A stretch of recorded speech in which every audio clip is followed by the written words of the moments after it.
Hello student, welcome back my new video. तो student, आज की वीडियो में हम लोग पढ़ेंगे class 9th math chapter number 1 संख्या पद्धति। और ये जो आप लोगों को चैप्टर है न्यू एनसीईआरटी बुक से लिया गया है। प्रश्नावली है 1.2 1.1 में बता चुका हूँ। अगर आप लोग नहीं देखे हैं तो जा करके देख लीजिएगा। उस वीडियो का लिंक मैं डाल दूंगा इस वीडियो का डिस्क्रिप्शन में, आप लोग वहां से देख लेना। आज की इस वीडियो में प्रश्नावली 1.2 को वन शॉट में हम लोग हल करने वाले हैं। तो आप लोग वीडियो में बने रहें और वीडियो को अंत तक देखें, तभी समझ में आएगा। तो यहाँ पर देखिए, प्रश्नावली 1.2 का जो पहला जो प्रश्न है वो दिया कि नीचे दिए गए कथन सत्य है या असत्य है, कारण के साथ अपने उत्तर दीजिए। कारण के साथ इसमें उत्तर देना है, सत्य भी दिखाना है असत्य भी दिखाना है। इसमें चेक करना है कौन सत्य है और कौन असत्य है, और उसका भी रीजन भी देना है, यानी कि उसका कारण भी देना है। तो इस पहला जो दिया कि प्रत्येक अपरिमेय संख्या एक वास्तविक संख्या होती है, तो देखिए ये सत्य हो जाएगा। देखिए कैसे सत्य होगा, जैसा कि मान लीजिए देखो वास्तविक संख्या में, देखिए वास्तविक संख्या में आपका पहला परिमेय संख्या भी आ जाएगा और अपरिमेय संख्या आ जाएगा,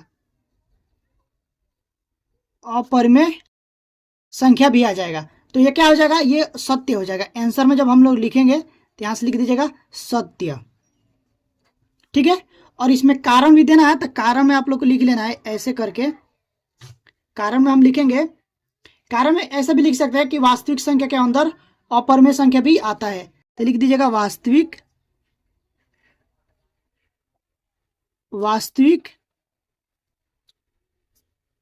संख्या के अंदर, वास्तविक संख्या के अंदर अपरिमेय संख्या भी आता है,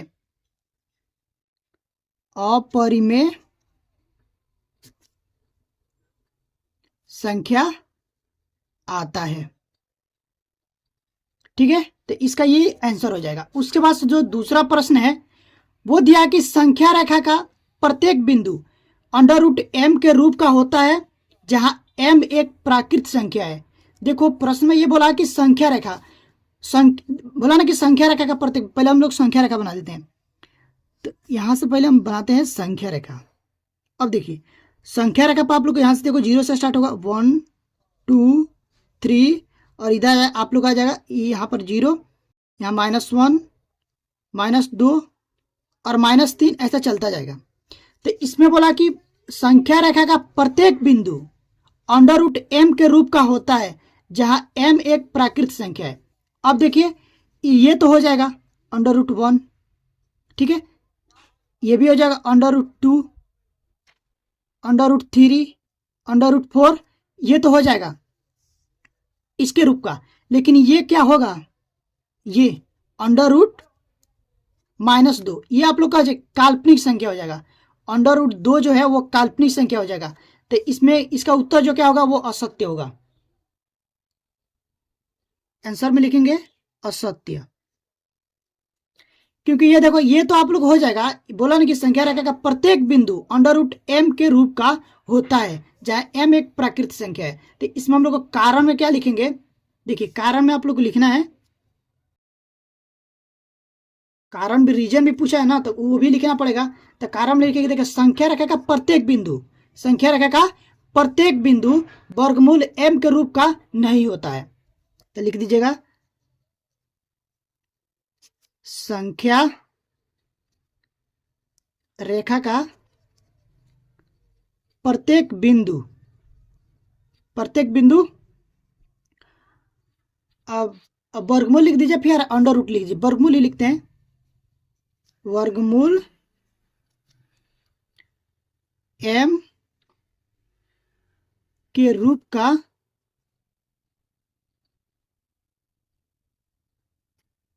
नहीं होता है। ये आप लोग को कारण में रीजन में लिख देना है। बाकी उसके बाद देखिए इसमें का तीसरा जो प्रश्न है वो क्या बोला है। तीसरा प्रश्न बोल रहा है कि प्रत्येक वास्तविक संख्या एक अपरिमेय संख्या होती है, प्रत्येक वास्तविक संख्या। अब यहां से देखिए बोला कि प्रत्येक वास्तविक संख्या, तो यहां से लिख लेते हैं, पहले प्रत्येक वास्तविक संख्या को लिख लेते हैं। अब देखिए इसमें तो आप लोग आ जाएगा परिमेय संख्या, ठीक है ना।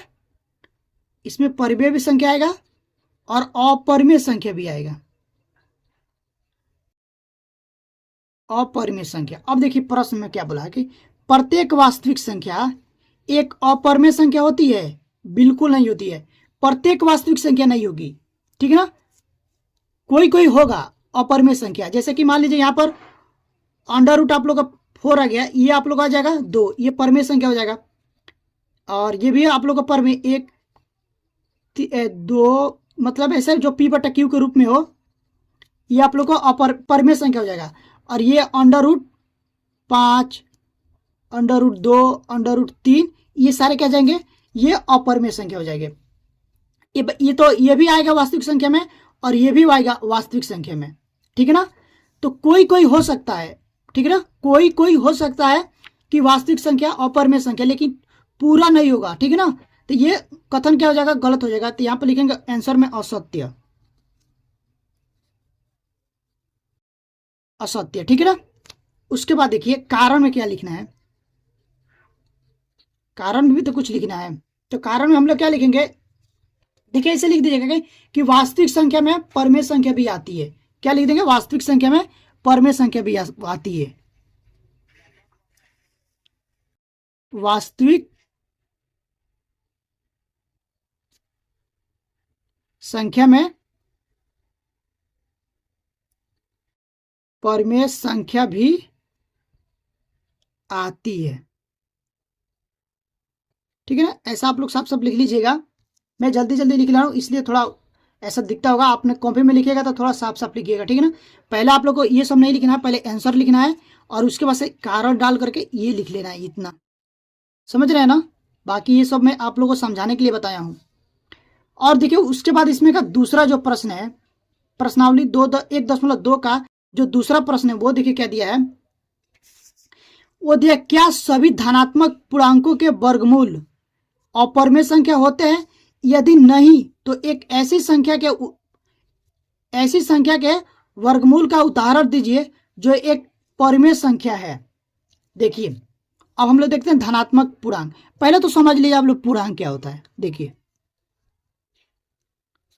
पूर्णांक आप लोग आ जाएगा यहां से, देखिए 0 से स्टार्ट होगा, 1 2 3 4 5 ऐसा चलता जाएगा इस साइड, और इस साइड आप लोग आएगा माइनस में 1 -2 -3 और ऐसा चलता जाएगा। तो ये होता है पूर्णांक। अब देखो पूर्णांक में बोला कि धनात्मक पूर्णांक, तो हम धनात्मक पूर्णांक यहां से ले लेते हैं। ये आप लोग को धनात्मक पूर्णांक हो जाएगा और ये ऋणात्मक पूर्णांक हो जाएगा। तो यहां से हम लोग लेते हैं धनात्मक पूर्णांक, धनात्मक पूर्णांक। तो वो क्या हो जाएंगे, 0 1 2 3 4 5 6, ये सब हो जाएंगे धनात्मक पूर्णांक। आप लोग 0 भी नहीं लिख सकते या इतना लिख सकते हैं, ठीक है ना। तो ये धनात्मक पूर्णांक हो गया। अब देखिए इसका वर्ग, बोला ना कि पूर्णांकों के वर्गमूल अपरिमेय संख्या होते हैं। तो देखिए 1 का वर्ग करेंगे, ये आप लोग क्या हो जाएगा, परिमेय संख्या हो जाएगा। इसको 1/1 लिख सकते हैं पी बटा क्यू के रूप में। ये आप लोग क्या हो जाएगा, ये तो परिमेय हो जाएगा। और ये क्या हो जाएगा, √2, ये अपरिमेय संख्या हो जाएगा, ठीक है ना। उसके बाद देखिए √3, ये क्या हो जाएगा, ये भी अपरिमेय हो जाएगा। उसके बाद देखिए अब √4, इसको क्या 2 हो जाएगा, ये क्या हो जाएगा, ये परिमेय संख्या हो जाएगा, ठीक है ना। तो ये भी क्या हो जाएगा, ये नहीं होगा, ठीक है ना। तो देखिए इसका हम लोग को एग्जाम्पल उदाहरण देना है, तो यहाँ से लिख लीजिएगा उदाहरण, परिमेय संख्या का उदाहरण दिला है।